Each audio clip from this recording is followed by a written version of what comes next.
Olá, bom dia, sejam bem-vindos à nossa sala de aula virtual. Nós estamos iniciando agora mais um dia de atividades, onde estamos, durante toda essa semana, falando um pouco sobre o patrimônio cultural, né, de uma forma geral, mas também estamos falando um pouco também sobre esse patrimônio, como a gente percebe ele dentro da cidade de Jaguaribe, né? E com um tema focado nas vaquejadas. Então, espero que todos sejam bem-vindos para mais esse dia de atividades. Seria importante, primeiro, a gente contextualizar o que é patrimônio. Etimologicamente, quando a gente vai buscar a origem da palavra, patrimônio é aquilo que foi nos legado pelos nossos pais. É aquela herança que nós recebemos dos nossos pais, né, dos nossos antepassados. Então, a palavra patrimônio se refere àquilo que nos foi deixado pelas pessoas que viveram antes da gente e que envolve toda uma gama de fatores, né? Tudo aquilo que remete à memória, à história, à individualidade, está dentro do ramo do patrimônio. Anteriormente, o patrimônio ele era descrito como material, imaterial, patrimônio natural, mas hoje a gente já está questionando essas divisões que se referem ao patrimônio. A gente já está trabalhando como dentro de um espectro bem maior, né? Dentro de uma análise bem mais ampliada do conceito de patrimônio. Tudo aquilo que se refere a falas, se refere a construções, a modos de fazeres deixados pelos nossos antepassados para a gente, inclui esse conceito de patrimônio.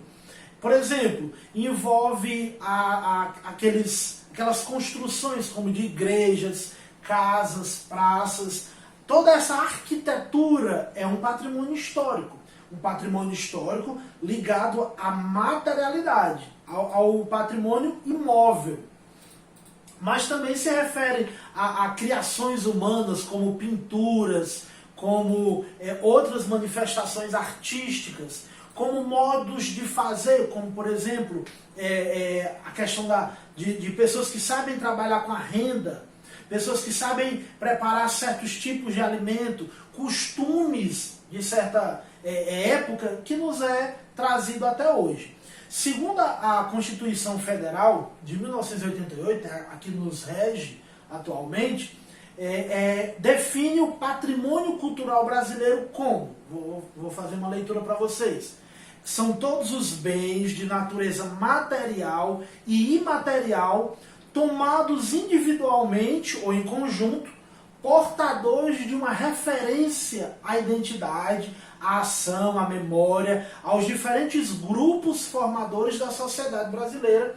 É assim que a nossa Constituição ela define patrimônio histórico. Vocês percebam que essa definição ela está ligada totalmente à identidade e à cultura. Quem são os preservadores dessa cultura, dessa patrimonialização que a gente tem? O órgão responsável no mundo todo por esse cuidado é a Unesco, né? Que é um órgão das Nações Unidas que desde 1972 promove esse cuidado com o patrimônio histórico mundial, né? Ele também visa promover essa questão da identidade, né? Das identidades dos grupos em vários lugares ao redor do mundo. Desde 2003, essa nova convenção trabalha com a questão do patrimônio cultural imaterial. Por exemplo, a definição que nós trouxemos aqui da Constituição de 88 no Brasil associou patrimônio cultural com memória e identidade. O que é memória? A gente pode definir isso também para vocês, né? A memória ela está ligada à nossa faculdade de pensamento presente em todos os indivíduos. ela pode ser entendida como algo social que armazena informações, como se estivesse ligado a uma memória de computador, a algo que é guardado. Então a memória está ligada à lembrança daquilo que a gente tem e também aquilo que nos é legado, como uma espécie de memória social, uma memória coletiva, onde as pessoas geralmente se referem a certos temas de uma forma comum. Então isso seria uma memória social, mas também remetendo à memória de indivíduos que sensibilizam-se com determinados acontecimentos do passado de uma forma particular. Né? Por exemplo, só dando um exemplo aqui, quando você é chamado a ser lembrado sobre algo que aconteceu com você. Outras pessoas também participaram daqueles momentos e há ali uma construção social daquele momento, mas também há uma individualização, porque você presenciou e você sensibilizou de uma forma pessoal aquelas vivências. Né? Aquele modo de vivenciar está ligado com as nossas identidades.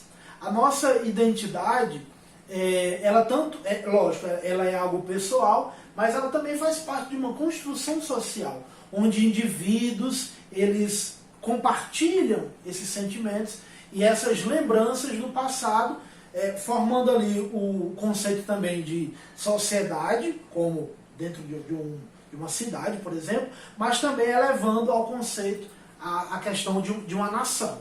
Né? Isso, quando você cria identidades, você cria memórias junto com aquelas sociedades na qual você está inserido, todo esse conjunto forma o conceito de cultura. Cultura é um sistema extremamente complexo que abarca todos os costumes, crenças e todas as capacidades e hábitos de uma certa sociedade e de membros dela dentro de um determinado tempo. Trazendo agora o tema aqui para a nossa cidade de Jaguaribe, nós temos que problematizar um pouco sobre as origens da nossa cultura, né? As origens que eu me refiro falam sobre como a sociedade jaguaribana, se é que a gente pode denominar assim, esse conjunto de conceitos ligados aqui à cidade de Jaguaribe. Então, isso remete a uma origem, né? Como as pessoas se comportavam lá antigamente e como isso foi construindo identidades e como isso foi sendo legado de pai para filho, né? De geração para geração, formando o que a gente está querendo conceituar aqui sobre patrimônio. A nossa colonização, a colonização da cidade de Jaguaribe e da região, né? Porque hoje a cidade de Jaguaribe ela é um centro, mas anteriormente era um centro maior que englobava outras cidades, né? No que a gente chama de Riacho do Sangue. Né? O antigo povoamento chamado Riacho do Sangue, ele remete a sua colonização ao início do século XVII. Antigamente, as regiões eram divididas em sesmarias. Essas sesmarias foram doadas a dois irmãos pernambucanos, chamados Francisco e Manuel Martins, que ocuparam a região, que não ocuparam a região, e por isso as terras foram devolvidas ao centro português. Né? E logo mais, passou-se um tempo, e essa sesmaria foi novamente doada ao capitão João da Fonseca Ferreira. Isso no ano de 1697. E esse João Fonseca Ferreira é o conhecido como o iniciador o verdadeiro iniciador da colonização aqui no Rio, na ribeira do Rio Jaguaribe. O alvorecer da nossa região está sempre ligado com a religiosidade, assim como era no Brasil todo, né? Estou me referindo à ribeira do Rio Jaguaribe, mas essa vivência ela faz parte de toda a personalidade do Brasil, né? Toda a brasilidade, digamos assim, ela está ligada à criação dentro de um contexto religioso. Você pode perceber que as cidades elas sempre são construídas ao redor de uma pequena capela. E não foi diferente aqui no Rio Jaguaribe. Nós tivemos aqui a primeira manifestação cultural, ela remete, ligada à religiosidade, é claro, né, eu estou me referindo especificamente a esse tema, da religiosidade, ela está ligada à capela lá onde hoje a gente chama de Mapuá, né, o distrito de Mapuá. Foi construída uma capela ao Santo Antônio, isso já no século XVIII. Não se sabe exatamente a data, mas nesse século XVIII. Posteriormente é que é construída a capela aqui na sede do município de Jaguaribe, dedicada a Nossa Senhora das Candeias, ou Nossa Senhora da Luz. Isso no século já XIX, em 1872, ali meados de 1872. Os festejos em veneração à Santa que a gente está discutindo aqui, a Nossa Senhora das Candeias, tem o seu ápice no dia 2 de fevereiro. Né? Então, a religiosidade ela é extremamente importante para a gente entender essas mutações que a gente teve dentro do contexto jaguaribano. Né? Já no aspecto econômico, nós tivemos aqui o enfraquecimento da cultura do açúcar. Antigamente, e você pode perceber isso, que as cidades brasileiras elas sempre estão ao redor, elas estão no percurso de toda a nossa litoraneidade. Todas as cidades brasileiras, as capitais, né, a maioria delas, na verdade, são no litoral. Por quê? Porque era onde havia o comércio, a produção e de onde saiu o comércio do açúcar. E se você lembrar, o açúcar foi um dos primeiros grandes pontos da nossa economia, certo? E não foi diferente aqui no nosso litoral nordestino, no nosso litoral cearense.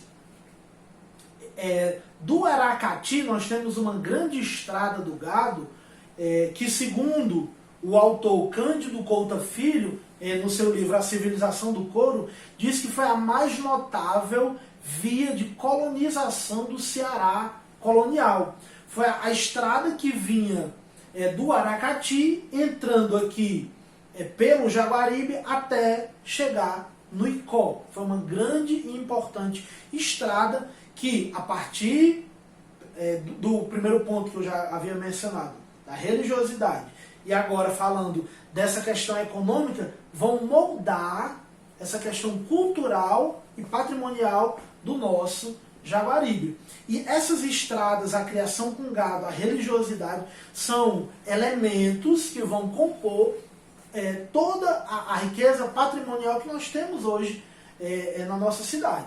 Como, por exemplo, como já falaram, né, a festa do dia 2 de fevereiro, a Nossa Senhora das Candeias, e também todo o costume, os costumes ligados ao gado. Desde a confecção de roupas, de materiais, de couro ligados à criação, né, de animais, quanto aos costumes que se ligavam a essas estradas. Quando nas comitivas levando açúcar, levando rapadura, de um ponto a outro, como por exemplo do Aracati ao Icó, nós tínhamos o entreposto da cidade de Jaguaribe. E isso faz com que hajam ali um extremo cuidado com os animais. As pessoas passam a ter práticas relacionadas a esses animais. O que vai originar as nossas tão conhecidas e analisadas aqui vaquejadas, onde o gado era levado nessas comitivas e aquele gado que se perdia, que se extraviava, ele acabava se tornando um gado brávio, né? Então, o vaqueiro é aquele personagem que vai ter que buscar o gado no sertão cearense e também dentro do contexto nordestino todo, né? Então, esse gado acaba que proporciona que a gente crie o costume de pegar o gado no mato. Isso vai propiciar o surgimento das nossas vaquejadas, que vai ser analisado pelo nosso colega mais adiante. Então, a gente teve essa introdução, espero que todos tenham gostado, né, do nosso material. Estamos encerrando aqui, convidando você para a atividade do dia, que se refere ao nosso debate por meio da problematização das nossas fontes.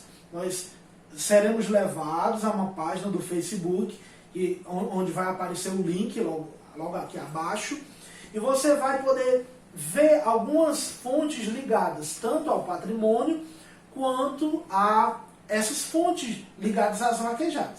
Espero que você entre lá na página do Facebook e depois venha aqui para a gente discutir esses temas, tá certo? Nós teremos as questões problematizadas logo abaixo também. Não deixe de conferir elas e a gente se encontra aí nos nossos debates. Muito obrigado.